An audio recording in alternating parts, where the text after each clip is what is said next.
Hi, I'm David Wegener. I'm from Christchurch, New Zealand. I am going to demonstrate to you a bonus session for the day.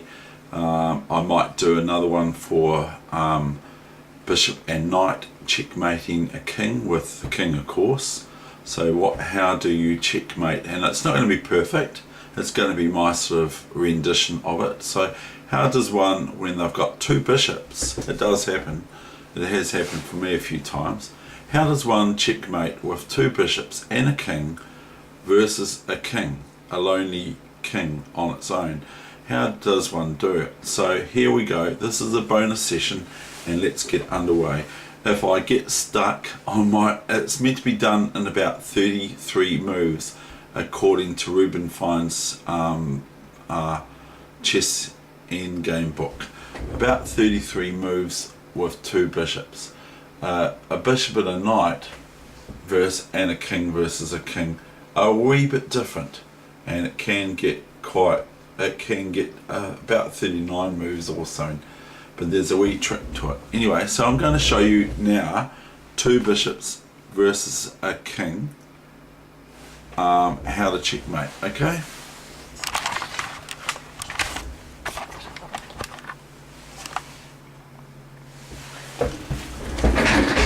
Right, so it's I believe it's white to move. So white will come in closer here to the king.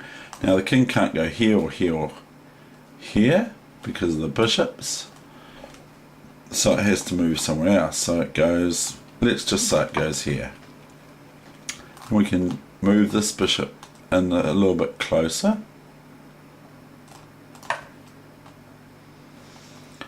and now where does the king go? Here or here or here? So if it goes here, we'll just say it goes here, it stays deep in the position, we'll just move the bishop here. And so we're closing off the exit squares for black's king. The king can't go from here to here or here, so it has to go either here or there.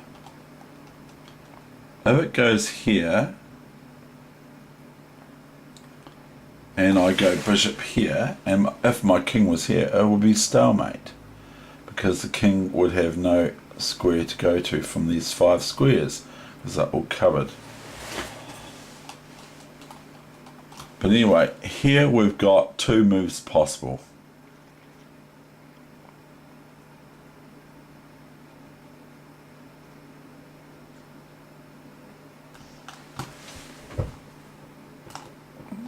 So if here, I would probably play a stalemate straight away, just joking.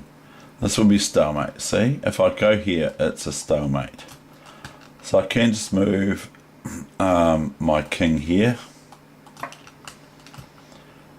and then my opponent still has a square for their king, and then I can go here, and my opponent only has a square here,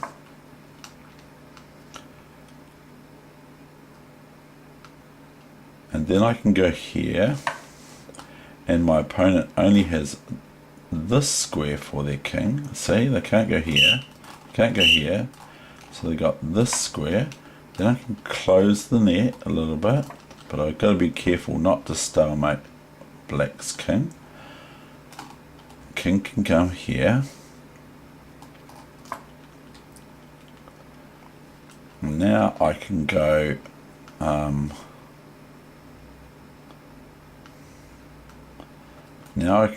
because you have to think about it in chess. I just want to think about that. Now what's the best move here for white now?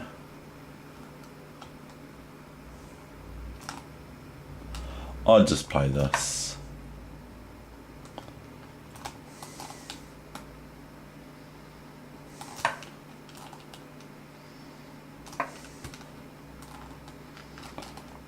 If king here,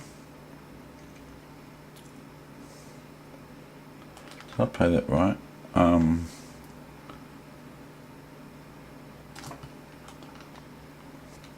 we just play a waiting move now, or we just play here. No, we don't play there. We'll just play a waiting move here, because now the king's just reduced to this. Now we can come back round here. We're up to move 11 now. We cannot stop the king from having a square. We have to give them a square.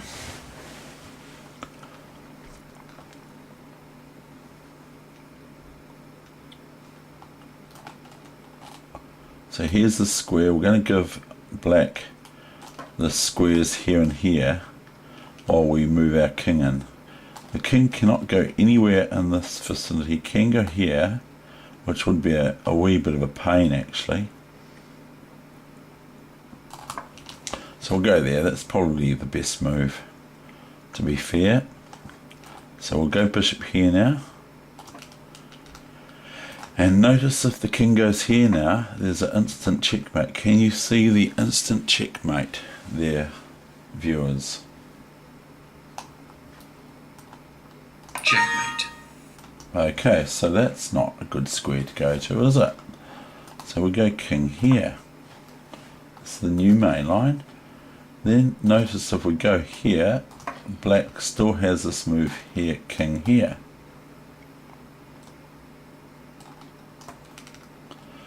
Then so we can repeat the motive of just repeating the move.